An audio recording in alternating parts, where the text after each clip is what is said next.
स्वागत है दोस्तों आपका हमारे चैनल ट्रांसपोर्ट गुरुजी में। जैसा कि आप लोगों को पता है कि हमारा चैनल ट्रांसपोर्ट गुरुजी यूट्यूब का पहला लॉजिस्टिक और ट्रांसपोर्टेशन बिजनेस चैनल है, जहां पे कि मैं आपको हमेशा कुछ नई जानकारी देता हूं। दोस्तों कुछ दिनों से हमारे पास एक रिक्वेस्ट और आ रहा है कि मुझे कोरियर बिजनेस स्टार्ट करना है या फिर पार्ट लोड का बिजनेस ट्रांसपोर्ट इंडस्ट्री में स्टार्ट करना है। तो उसके लिए क्या क्या प्रोसेस है, किस तरह से हम इस बिजनेस को स्टार्ट कर सकते हैं, क्या कॉस्ट आएगा, किस तरह का सेटअप करना पड़ेगा, कितना बिजनेस कर सकते हैं, इससे और क्या क्या फायदे हो सकते हैं और किस किस तरह का बिजनेस इसमें हम ऐड ऑन कर सकते हैं, मतलब कि और भी आप इसके जरिए कितने तरह का बिजनेस कर सकते हैं।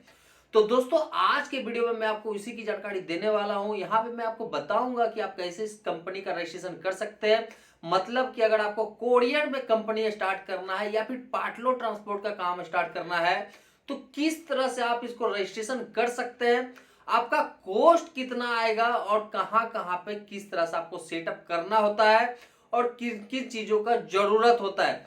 इसके साथ ही अगर आपने इस तरह का कोई बिजनेस स्टार्ट किया तो आपको फ्रेंचाइजी लेने में कितनी आसानी हो सकती है। बहुत सारे लोगों का मेरे पास क्वेश्चन आता है, बहुत सारे लोगों का सवाल है हमारे से कि सर मैं फ्रेंचाइजी के लिए अप्लाई करता हूं तो कंपनी मुझे उधर से रिवर्ट नहीं करती है।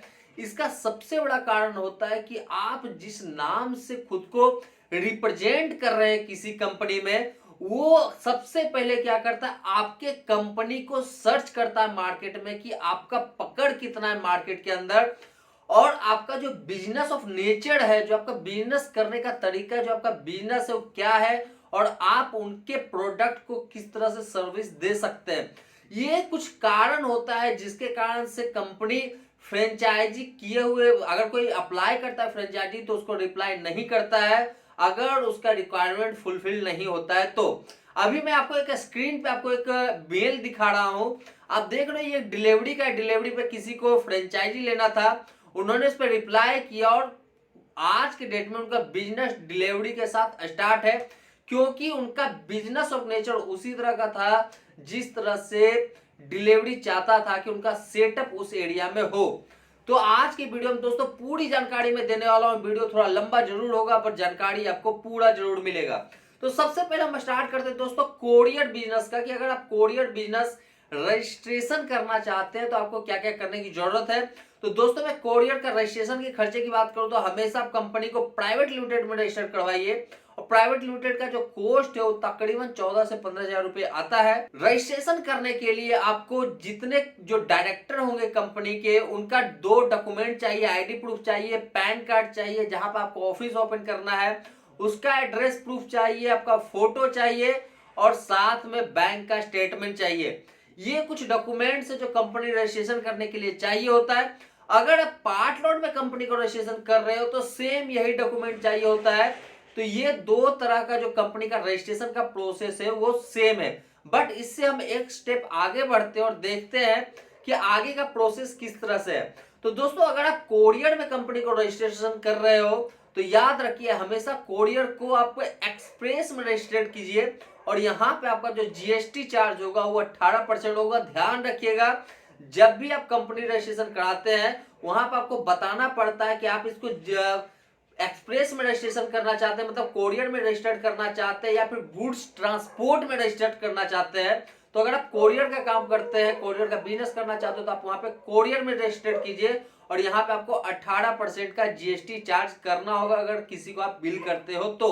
वहीं पे अगर आप एलटीएल पार्ट लोड का बिजनेस के लिए कंपनी का रजिस्ट्रेशन कर रहे हो तो इस कंडीशन में आपको गुड्स ट्रांसपोर्ट सर्विस का जो है बाय रोड का आपको रजिस्ट्रेशन करना पड़ेगा। इस कंडीशन में अगर आप बिल करते हो तो आपका जो जीएसटी चार्ज होगा वो 5% होगा। कोरियर में जो आपका है, एक तो कोरियर मूवमेंट जो होता है वो, दूसरा एयर से जो मटेरियल का मूवमेंट होगा, ये दोनों कैटेगरी में आपको 18% का जीएसटी चार्ज करना पड़ेगा। और जीएसटी, और वहीं पे अगर हम एलटीएल की बात करें, पार्टलोड की बात करें तो आपका 5% है। तो ये है दोस्तों दो तरह से कंपनी का रजिस्ट्रेशन का प्रोसेस ऑलमोस्ट सेम होता है, बस यहाँ पे आपको ध्यान देने वाली वही दो चीजें हैं जो मैं आपको बार बार बता रहा हूँ कि एक कोरियर में रजिस्ट्रेशन करना, कोरियर में कंपनी ओपन करना चाहते हो तो कोरियर में रजिस्टर करवाइए। अगर आपको परचून पार्टलोड का काम करना है तो उसको आप गुड्स ट्रांसपोर्ट में रजिस्ट्रेशन करवाइए। बस ये दो एक अंतर है यहाँ पे जो आपको ध्यान देना पड़ेगा कंपनी रजिस्टर्ड के टाइम पे। और ये चीजें जो है जब आप किसी के साथ फ्रेंचाइजी की बात करते हो तो ये चीजें को भी वो लोग कंसीडर करते हैं। अब हम बात करते हैं दोस्तों सेटअप का कि आपको सेटअप किस तरह से बिठाना है। तो यहाँ पे बात आता है दो कंडीशन का। पहला, जो पूरा का पूरा सेटअप बैठाना है क्या वो आप अपना बैठाना चाहते हैं। दूसरा होता है कि क्या आप उसको आउटसोर्स करना चाहते हैं। मार्केट दोनों तरह से ओपन है। जहां पे आप अपना सेटअप बैठाना चाहते हैं वहां पे आपका खर्च ज्यादा होने वाला है, इन्वेस्टमेंट ज्यादा होने वाला है। बट अगर आप उस चीजों को आउटसोर्स कर देते हैं, किसी के थ्रू करते हैं, तो वहां पे जो आपका इन्वेस्टमेंट है वो बहुत कम रहने वाला है। तो बात करते हैं कि अगर सेटअप अपना बैठाना चाहते हो तो किस तरह का सेटअप होगा। तो सबसे पहले लेते हैं कि आपने कंपनी रजिस्टर्ड किया कोरियर का पटना बिहार में। बिहार के अंदर बहुत सारे सिटीज हैं, बहुत सारे पिन कोड्स हैं जो बिहार के अंदर आते हैं। तो आपको क्या करना होता है कि अगर आपको सेटअप खुद का बिठाना है तो आपको हर सिटी में अपना एक ब्रांचेज देना पड़ेगा या फ्रेंचाइजी अपना देना पड़ेगा, ताकि लोग आपके लिए बुकिंग कर सके और आपके लिए डिलीवरी कर सके। दोनों चीज होता। जो बुकिंग मानिए कि आपका भागलपुर से कोई कोरियर बुकिंग होता है, वो पटना में डिलीवर होना है, तो भागलपुर में जो बंदा बैठेगा वो आपका फ्रेंचाइजी का काम करेगा। और वहां पे जब वो कोरियर बुक करेगा, वहां से आप जब मंगाओगे पटना, तो यहाँ पे पटना में भी आपका एक फ्रेंचाइजी होगा जो उस कोरियर को डिलीवर करेगा। सिंपली दूसरा तरीका और ले लेते हैं कि अगर कोई कोरियर गया से बुक होता है और उसको मुजफ्फरपुर में डिलीवर होना है, तो ये दोनों जगह पे जो है आपके फ्रेंचाइजी होंगे जो आपके लिए काम करेंगे। जब वो कोरियर गया में बुकिंग होगा, जब कोरियर उसको गया में कोई आकर के बुक करेगा, तो उसको वहां से लाना आपका काम रहेगा और उसको मुजफ्फरपुर पहुंचाना आपका काम रहेगा। फिर मुजफ्फरपुर में जो डिलीवरी का काम है वो किसी और का होगा। तो यहाँ पे ये जो होता है आपका अपना सेटअप होता है। यहाँ पे आपका सेटअप क्या होगा, आपका पूरा फ्रेंचाइजी होगा, पहला नंबर। दूसरा नंबर, जो जितने सिटी में आप सर्विस दे रहे हो कोरियर का, उतने सिटी के लिए आपको गाड़ी का जरूरत होगा। चाहे आप अपनी गाड़ी ले लो या फिर किसी के साथ लीज पे चला लो, तो ये दो तरीके से कर सकते हो। यहाँ पे इन्वेस्टमेंट जो होता है एक पूरे स्टेट को सही से कैप्चर करके, बिहार जैसे स्टेट को सही से कैप्चर करके चलाने का तकरीबन 10 से 15 लाख रुपए का आता है। बट हम बात करते हैं आउटसोर्स का कि आउटसोर्स के जरिए हम इस बिजनेस को कैसे कर सकते हैं और इसके लिए हमारा खर्चा क्या आने वाला है।